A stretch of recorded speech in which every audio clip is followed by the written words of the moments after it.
Greetings from the Region 9 HRS Department. I'm Miranda Havens, and I'm going to be taking you through part 1 of a 3-part series on proficiency scale development. Later on in the series, we'll be joined by my colleagues Marissa Halfley and Christy Johnson. We are super excited to have this opportunity to work with you as you develop your proficiency scales and support you in the growth through that process. Take a look at one of our favorite quotes.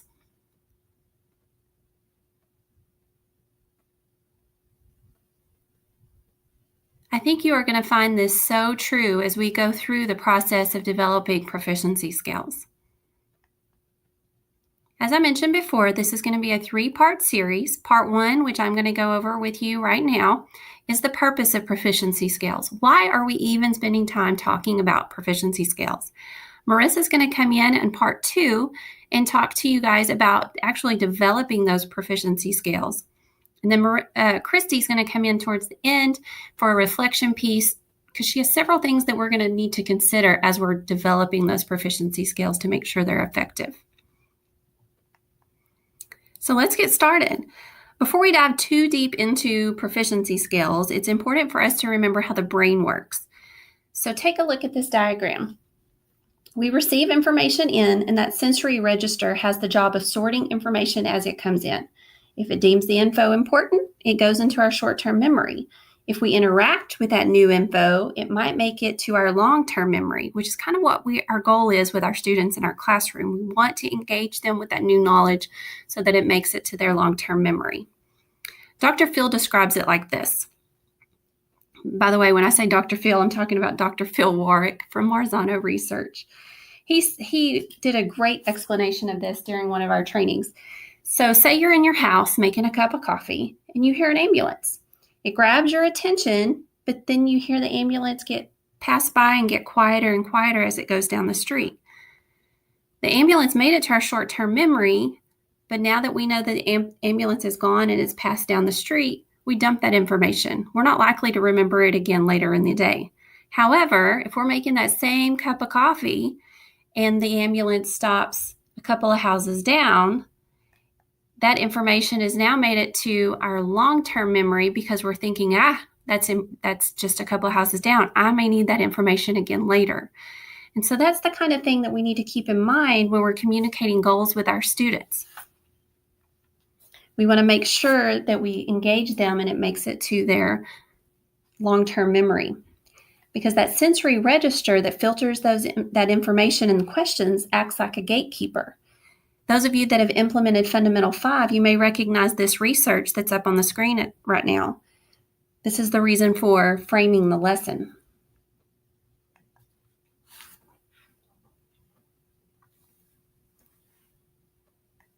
So by utilizing scales, we are setting goals for learning in our classrooms. It gives our students a focus during class. They are able to filter out what is important and what's not important. So learning goals, in essence, are helping information make it past the sensory register and into the short-term memory, where hopefully it's processed in a way that leads to long-term memory. So you may need to pause the video for just a second, but with your group, read this statement and fill in the blanks.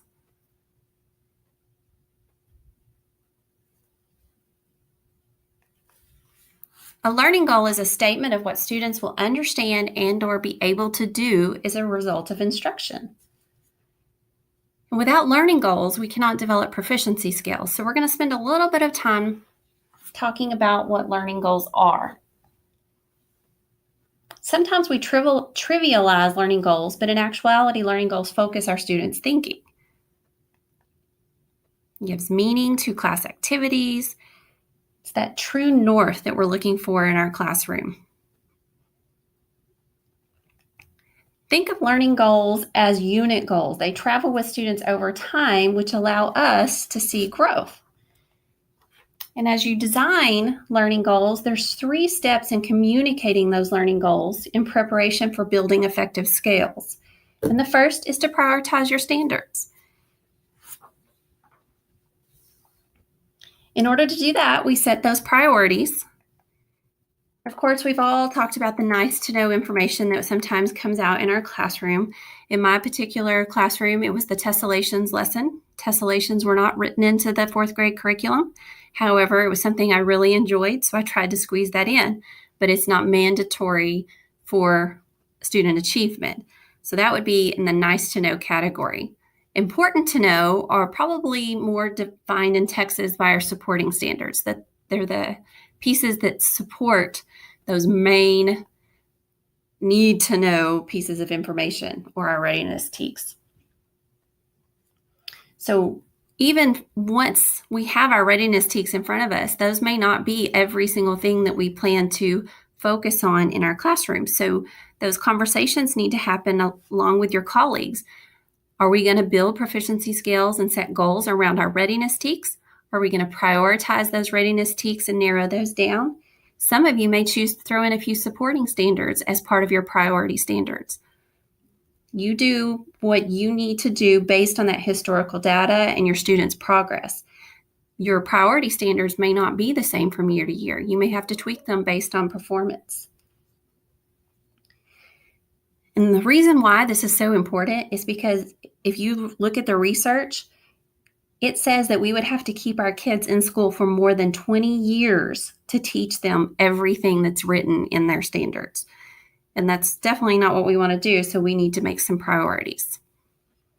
The second step in setting up those effective learning goals is deciding what type of knowledge we want our students to use for that goal. So here's the two types of knowledge to consider. So in thinking about those two types of knowledge, go ahead and pause the video and talk about these two questions with your group. What do you know about these two types of knowledge, and how do you think these two types of knowledge would be used in communicating learning goals?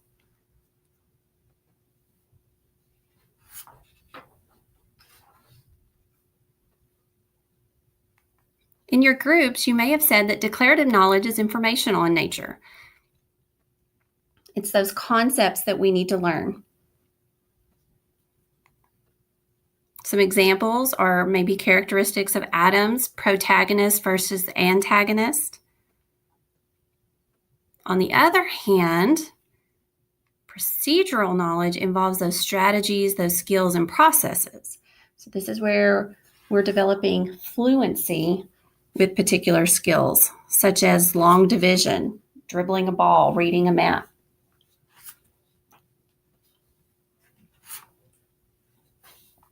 And the last step to ensure that your goals are effective and you've established learning goals for proficiency skills is to make sure that that goal is measurable. Let's talk about measurable goals for just a second. Read this goal. Do you think this is a measurable goal?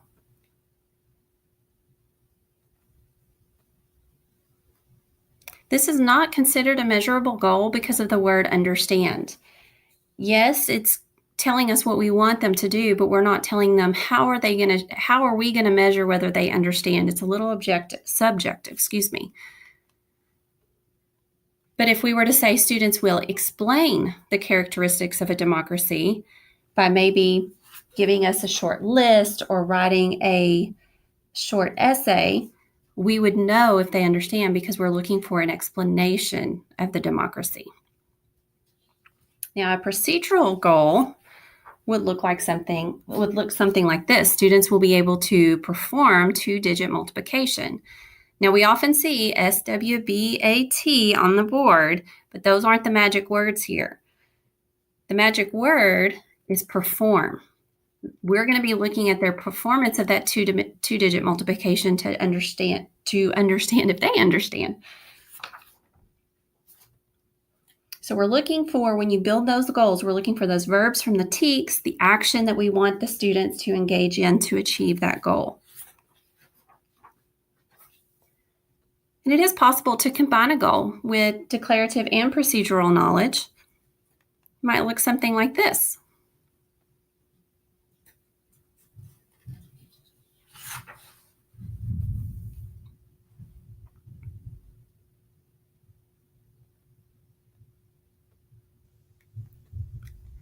So our goal is to build effective proficiency scales. And in order to do that, we need to have effective learning goals established in our classrooms. And we talked about 3 different ways to do that. Make sure your standards are prioritized, decide what type of knowledge you expect students to use to obtain that goal, and make sure your goals that you build are measurable. So let's take a minute here to talk about what it means to communicate learning goals to your students.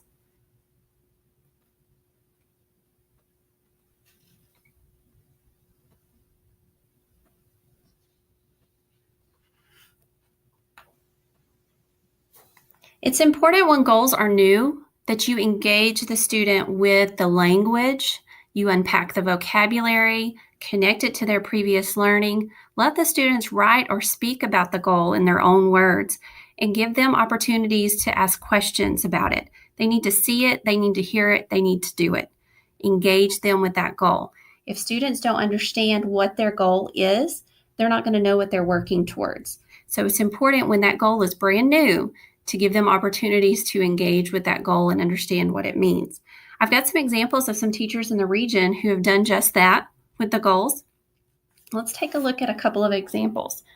This first video is a teacher, Stacy Pearson, in Wichita Falls ISD. We will explain how to use concrete models, count fractional parts. One more time. We will explain how to use concrete models, count fractional parts. As you can see, she had her students putting hand gestures to that, repeating after her. This is after she's gone over some talk on the board. The picture that you're seeing now is another learning goal posted on a board in a 3rd grade math class. She's color-coded this to include the important words and the things that she felt like the students had expressed to her were important to them in this goal. She actually said that she exposed the children to the goal, and then they talked to her about what they thought was important in this particular goal. And this is from Harley James at Fane Elementary.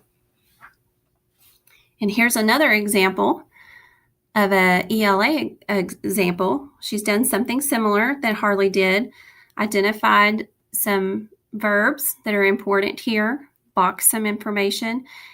And if you can see on the board on paper, on that clip, she actually has the proficiency scale that goes with this learning goal. And she has that proficiency scale posted so the kids can refer to it.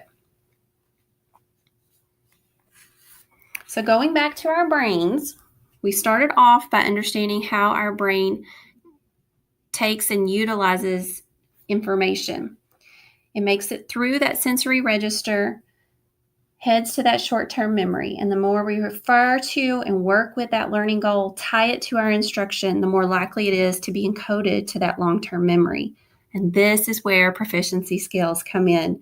We take the learning goals we set for our students and design our instruction and assessments around those goals. So one last thing before we finish up this short video today.